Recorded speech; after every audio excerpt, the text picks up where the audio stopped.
And that means we understand the custom of the human being. And me as a soul, for example, there's a side of it.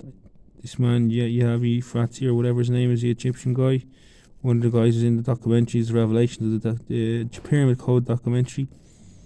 He mentioned me the other day, just a little meeting I had in here in the bedroom, that I was the first and the second, either the first or the second, and the seventh king or pharaoh of the old empire of Egypt. My soul, my particular soul. So I know I have an old soul. But that means I've been through many courses, many lifetimes, and many rebuttals and many recourses. So I understand things very well. And one of the things that doesn't lead me astray is remembrance. And that's to bring people towards remembrance when they're in a state of forgetting. And that's what I'd say more psychiatry people need a fluidity of. And that's something I'm going to have to try and work towards. Provide food for, in that sense, nutrition in that regard. We're reminding people where they need their reminders. It's not that they're depraved, it's not that they're lacking anything, these psychiatric patients with all of them. It's that they're enclosed in themselves. And sometimes you need a lead out, like you need a lead out, you lead a hose out the garden so it can reach the care of the plants, And that's all it is. Sometimes you don't have the extension. And I would like to provide myself as an extension for people in that regard in the near future if I can. And this is one of the reasons I'm working towards this, by speaking some of the stuff I'm speaking, by some of the videos I'm doing, by some levels of my articulation, by some people might catch on to my chondrons, my value of words, my reciprocation of words, but in that sense. And that's why we lead our paths in different directions in certain ways. So we have other options, and I would like people who have been steered into psychiatry to have other options. Like I would have preferred to have a much different option. But at the same time, I understand I had to go and face the biggest, scariest piece in the country, which was psychiatry, and still is psychiatry. But I feel it won a major battle the other day with them acknowledging that it's opinion-based. That means it's only view-based. But this gets into the rhetoric of whether it's a paid service. It is a paid service. The staff in your claims they're only doing their job. But at the same time, the HSE is paying a fortune to heal people. But for psychiatry, because of the prolongment of this apparent disease that exists within the human being, there is no cure. That means I want, ideally, every human being to be undiagnosed and to talk through them whether they feel there could be another alternative. They'll notice it in themselves. They'll know whether it's forest walking, they'll know whether it's a Game Boy or a game on a computer. To therapy and take their mind off things for an hour till things pass in their mental faculties. And that means just that their faculties are out of sync. I'm not saying there aren't people that are profusely harmed or damaged that need healing. There could have those people as well, but that doesn't mean there isn't something that would outspeak psychiatry 110,000 times in relation to what I can do as well, like vocal singing, group singing, bring them to a choir, go to a sacred site and do the band and drum sessions, which they mightn't do anymore as far as I know, but I'm sure they do on occasions or in season. And that would get more into Irish cultural remnage as well. We're up on the hills and the seasons as well, where I went to Ishnock a few years ago, about 2007. I had an amazing day with the big bonfire that did all across the hills. And it's always with staying in touch with Irish culture, because in Ireland we're the only ones who know our culture. It's embedded and brewed with it, but it's not only the most mysterious, it's one of the most dignified, because we had a kingship leading up to about 400 AD, and then it was all warfare up to 1200 AD when you'd call them discarded kings because they weren't fully accepted. They wanted to enforce their way in. The other kings were voted into place. And that's the point of dignification, is that you vote your superiority into place. And it's the same in politics. But people are complaining time and time again about how dirty politics has gone in Ireland, which is why I feel, again, in that stance as well, I'd feel a need for a change. I'd feel a need for a change from politics towards more societal outlook, and that means a more communal outlook. And that means more breakdown in communities. At the moment it does, until we get to the root of each communal problem. And each communal problem is a lack of love, fundamentally. And you might say that's not very composed of a high druid to say whatever. I don't consider myself a high druid. I'm just saying I could stand in as a marked one. But the point is, because some people already consider themselves just on the land and all that, I wouldn't confront them, nor would I wish to interrupt them or confront them or entice them in any way in that sense. But in the same sense, it's about getting to the root of home, why we don't love each other as the Irish nation, because that's what I feel a big part of it is. And I know it boils down to history. So I thought up a thought last night when I was watching Eckhart Tolle, and I came to the conclusion, if 6 or 7 or 8 or 100 million people could come back to us with a video, to me in particular, if you find my video, any foreign national, come back to us and tell us, the Irish nation, to give us some cheer up, because I feel a very depressed, demoralised nation here, myself. I know I am within myself, so if you wouldn't do it for somebody else, would you for me? in the sense of telling us the difference between our history, how it's presented itself, and how we presented ourselves since our history. And when I say our history, we mean our negative history. We mean the penal laws. We mean the death repercussion over castles. We mean to come down over moats and bailies. And that'll be a more normal feature, but still, as Irish history goes on, I'd love people to reciprocate from across the world how they see us, how they see us still associate our history, the ingrained pain of it, and how we're coming above it. Because that's the challenge we have now. There's so many wounds being reduced by the universe throughout this equinox change, and throughout the changing of there's cosmic stellar changes going on that many astrologers and astrologers will tell you about. I'm sorry I'm running exhausted here. But the point is, we need to understand more about the mind and how the mind is impacted by language. We need to, and that's what I mean negatively, of course. This is something I've come to terms with because I faced with it myself. I don't believe, once again, in schizophrenia or psychosis. I think they're very bislantry words, where it puts the poignance up in your mind. Well, not what a solution is, though. It's like asking someone for directions and they point you in the wrong direction.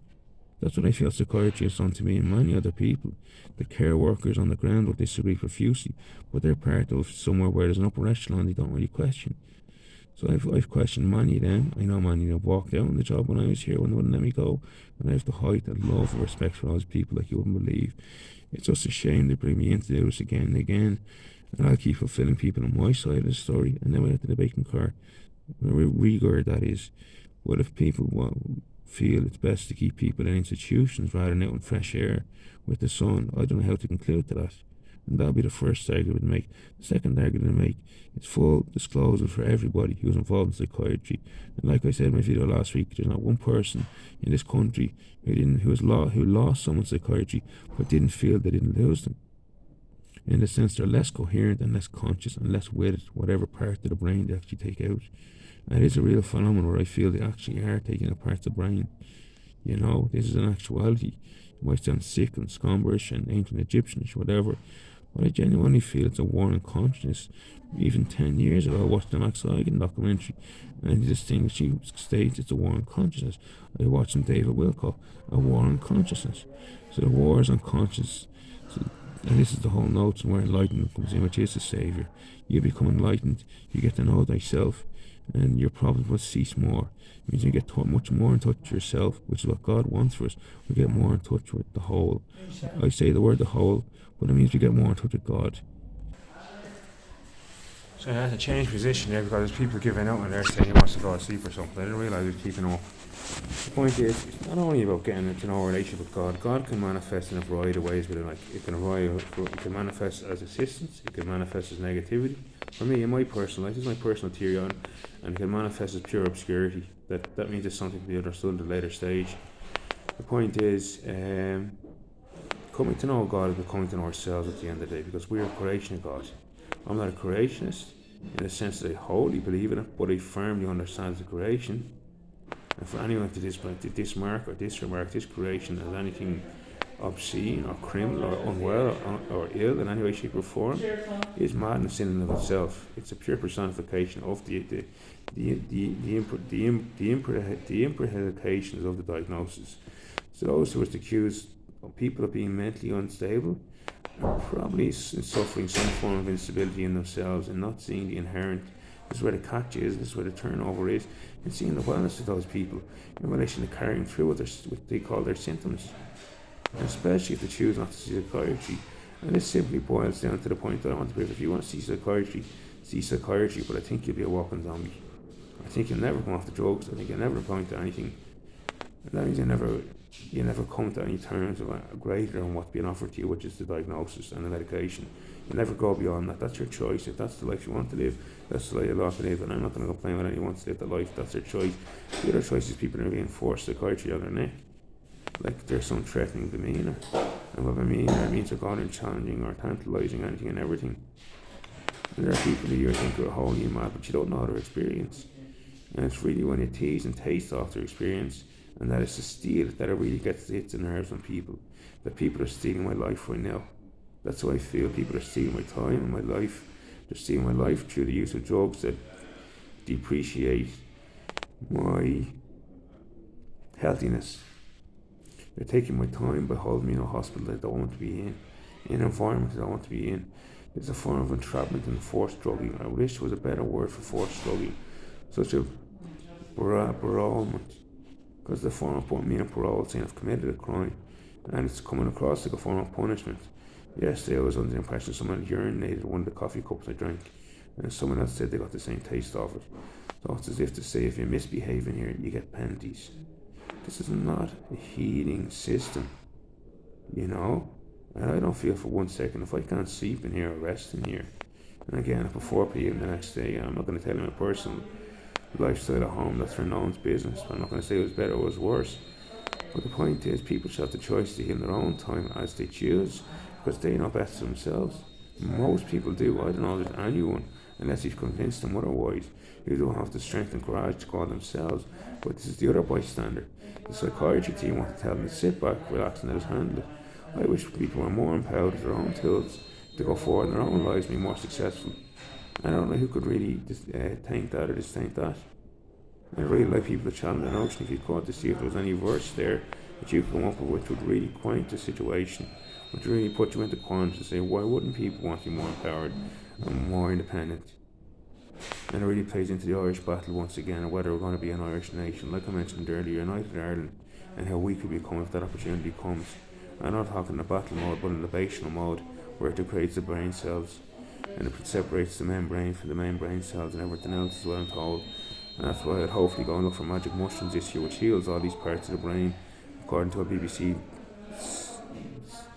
not a documentary, but it was a documentary, a BBC documentary I watched a few years ago. They did the psilocybin mushroom. It actually cures and heals brain cells within the brain. So for everything the human being tries to destroy, it's that nature has the ailment for it. And if it doesn't have the ailment for it, it will create it through the human being. So I can argue, yeah, psychiatry has worked for people, the drugs have worked for people. For me, they don't work. I didn't sleep a wink last night. I slept well 2 other nights in the other room. I had my own room. But I'm in an environment where I'm being treated like I'm either a threat or I'm wholly unstable, that I'm not able to help myself. I got up and had a shower yesterday morning, or yesterday evening, the day before I had a shower. I eat well. I don't see the full point of this unless it's to really make money off the uncorrupt, so to speak. Where it's like you can slang him into Lake Hugh for a while and you can make a few quid off him taking the drug. There's a real downside if this is the case. It's one of the things that came to the surface that I discovered that I feel is worthy of discussion and worthy of debate. Or debate. Notable debate, that is, no debate.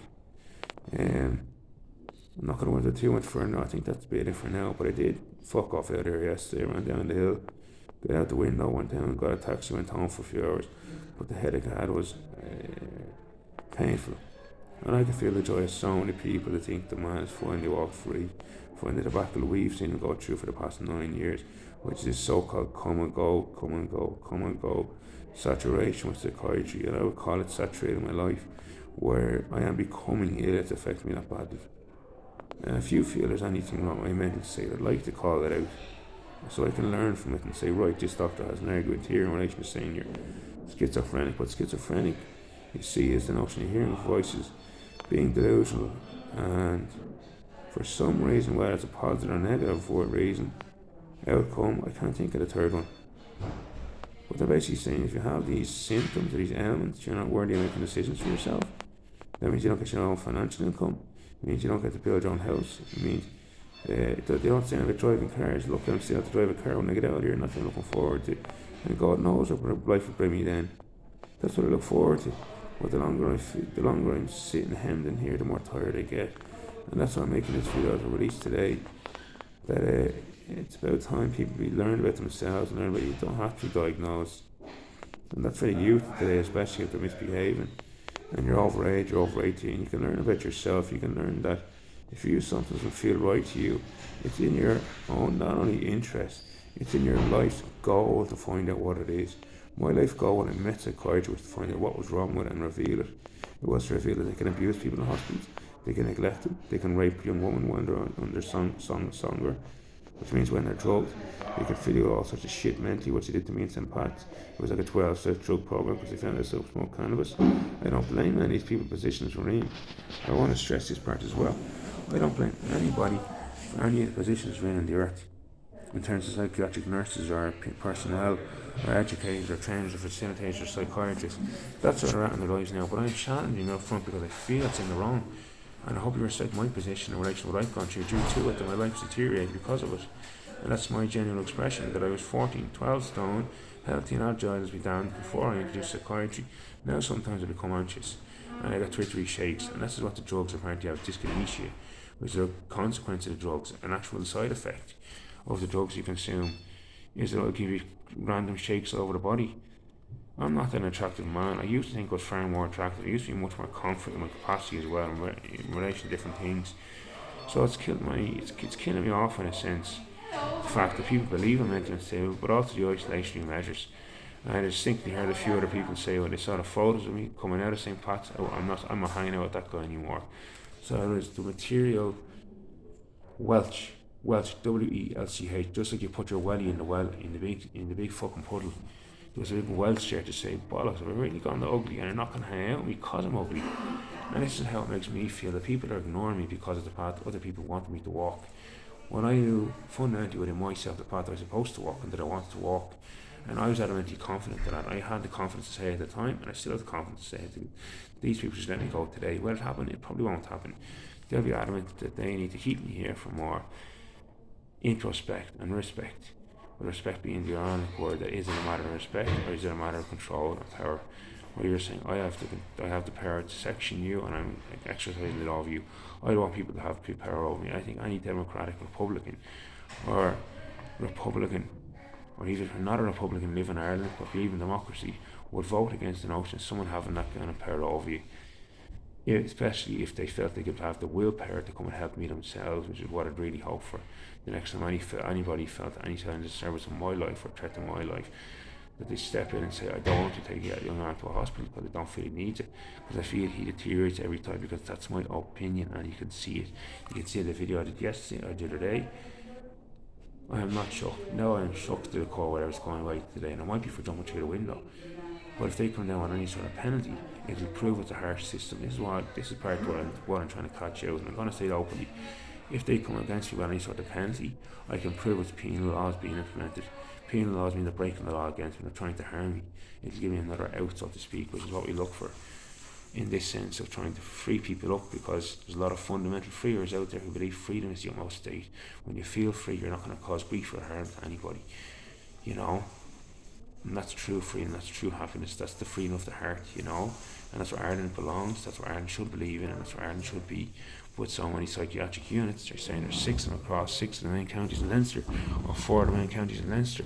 It's a real threat to this country to think it's the same form of siegery coming over in the same style. But when I would reach Mullaghmast and reach the chiefs, it took all the chiefs out. And I've come out across the Leinster region, across Maynooth where he sacked up, across from Emo Court, I think, and across a lot of where the old Druidic spots were, where they set out their golf clubs and manor houses. And it's the same thing now, they're coming in the guise of psychiatry as far as I'm concerned. I hate the words jurors day as if there's some recumbent evil scientist guy behind some closed door manipulating and coercing situations for all this to come about. These are real human beings doing this. They know what they're doing. They just don't know the damn what they're doing.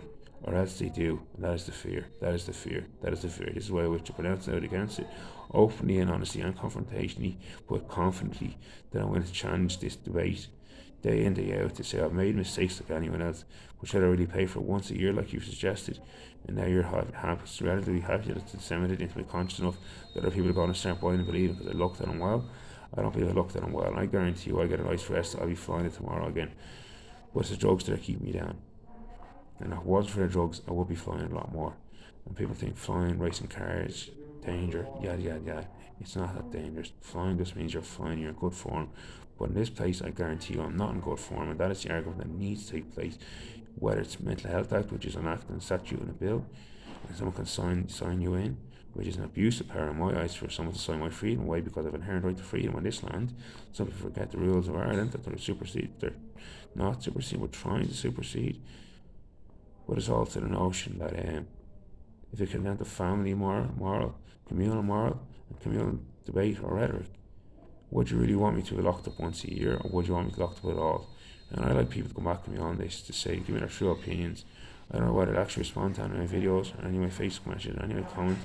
I just want to ask you God opinion on psychiatry, because from what I've heard, it hasn't served, it's stolen. And I'm going to say that again. It hasn't served, it's stolen. Despite it being part of the health service in Ireland, which means it's supposed to serve the human being. They do serve to the degree to bring you their meals, to bring you the dinners, but the drugs they're given, look it, you need to take away the mental A off me or the mental C off me. I need to provide cannabis to a wider extent of community, so people can judge for themselves what they want from that, as well as an alternate medicine. Because these medicines aren't cutting. Just seeing in my face how exhausting and flabby. I don't look flabby, but I don't know how to describe it. I look Oompa Loompa-ish. I look like I'm blowing out and bloated. And I'm only 80 kilos at the moment, so I'm not overweight. And I still feel fit and healthy body-wise. So mentally, I feel deteriorated. Whereas should I? I don't feel I should. I don't feel I should feel deteriorated. So the battle going on here, people want to keep the subconscious, low linear levels of consciousness in control. I want to bring humanity to a whole new level as an ascended master, where we've been in heaven before. Everyone can reinstate a state of heaven in this lifetime. I hope for their sake, and hope for my sake they can. And I feel sorry for people that can. But I know hundreds of thousands, if not millions of people that would say, yeah, I've had heavenly state, I've had heavenly state, I've had heavenly state. Whether it be weddings or cannabis jobs, like sing-alongs, or jaunts out run-alongs, or cycling festivals. You say I had that buzz, or biker festivals, or car festivals, or even just to walk on the beach or walk in the forest. You say, I've had that high, I've had a heavenly state, I've had that insight, I've had that. I want that for as many people as possible, so they can carry it with them throughout this life. This is what somebody remarked me onto. And one of the greatest inspirers in my life led me on to do this today, to have the courage to continue on to do this when I feel challenged. He may not realise he does this, but he lets me, and I feel challenged, and to keep going at any cost until I feel what's wrong within me feels right again. And if people are pointing the finger on me to feel wrong about being so-called mentally unstable, I would say that's my natural state. How dare you challenge it? That was my natural state at that given time. I don't want you looking at something wrong. I'd like you to take the courage and stand it and say, okay, fair enough, you weren't necessarily mentally stable, you were in a different state, but I understand your state, but I'd like to get you to know your state. And that's where I really hope unions will be built, bridges will be built, and stone walls can be put up in the name of foundating things for future reference, so we don't make mistakes of me losing my temper vividly and lavidly in my own home there 10 years ago, and I was so upset to come home and feel I missed out a lot over the course of the 8 or 10 week period I was first section. And when you take 8 or 10 weeks of someone's life, it means you're taking parts of their life that they don't want you to take. I think that needs to be understood well. It needs to be debated, it needs to be thought about, it needs to be conversed whether you have the right under mental health that to take 6 to 8 to 10 weeks of someone's life, courtesy of just your opinion of what you've seen, or courtesy of someone else's opinion. Because it's the third guy I've met in here who says his sister is thrown into an institution. We all know family battles are like. We all know little brother or little sister are like, and little fights and little family disturbances or defibrillations. She used the words that are hard to come out, defibrillations. And we all know it's like that family conflict, and it's nice to have a space away from the family conflict. But once again, I'm going to regret the choice. I want to choose to leave here today to go somewhere. Will they let me? Probably not, but I'm going to ask. But for that, in that immediate time, I'm going to leave for now. Thank you.